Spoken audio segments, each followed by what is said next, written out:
जब पेशेंट को कानों में आवाज़ें आ रही होती हैं, जब अकेले में रहता है, जिसको हेलुसिनेशंस बोलते हैं, तो कई बार पेशेंट उसमें उलझ जाते हैं, उसका जवाब देने लगते हैं, उससे बातें करने लगते हैं। जब उनको आवाज़ें आ रही हैं कि हाँ, तो गंदा है, तो बदमाश है, तो बहुत ही दुष्ट आदमी है, तो मर जाओ, कुछ भी करो, तो पेशेंट उसको रिस्पॉन्ड करने लगते हैं। उनको एंग्जाइटी होने लगती है, घबराहट होने लगती है। तो जैसा कि मैंने पहले भी बताया है और इस वीडियो के माध्यम से मैं ये बता रहा हूँ कि ये एक केमिकल इम्बैलेंस हो जाता है, डोपामिन लेवल बढ़ जाता है मेसोलिम्बिक पाथवे में।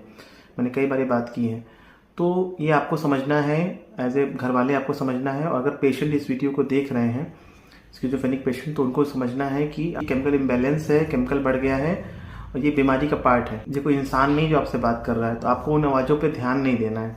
जितना ही आप आवाज़ों पे ध्यान नहीं देंगे उतनी आप कंफर्टेबल रहेंगे। दवाइयाँ तो अपना काम करेंगी, जो भी एंटीसाइकोटिक्स दी जाती हैं वो अपना काम करेंगी। कई बार थोड़ी बहुत दवाई में असर नहीं आता तो दवाइयाँ बढ़ानी पड़ती हैं। लेकिन जब आप उन आवाज़ों पे ध्यान नहीं देंगे, उसको जवाब नहीं देंगे उन आवाज़ों को, फिर आप परेशान नहीं होंगे कि मुझे आवाज़ें क्यों आती हैं, मुझे क्यों आ रही हैं, किसी और को क्यों नहीं आ रही हैं, तो आप खुश रहेंगे। और धीरे धीरे जब दवाइयाँ बढ़ने लगती हैं, वो धीरे धीरे आवाज़ें कम होने लगती हैं और एक समय के बाद वो ठीक हो जाती हैं। लेकिन जितना ही उन आवाज़ों पे आप परेशान होने लगेंगे, उनको ध्यान देंगे, उस पर आप चिड़चिड़ाएंगे या फिर उसको रिस्पॉन्ड करेंगे, तो उससे प्रॉब्लम आपकी बढ़ेगी, घटेगी नहीं। तो ये बात अपने पेशेंट को समझाइए एज ए घर वाले। अगर आप इस वीडियो को देख रहे हैं कि उन आवाज़ों को ध्यान नहीं दीजिए, नेग्लेक्ट करिए उन आवाज़ों को।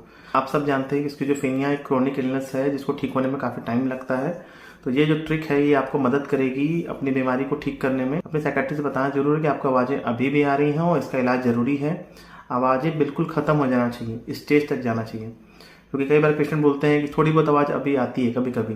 कभी कभी आवाज़ नहीं आना चाहिए, बिल्कुल नहीं आना चाहिए, जो नॉर्मल पेशेंट्स के हैं उनके हिसाब से।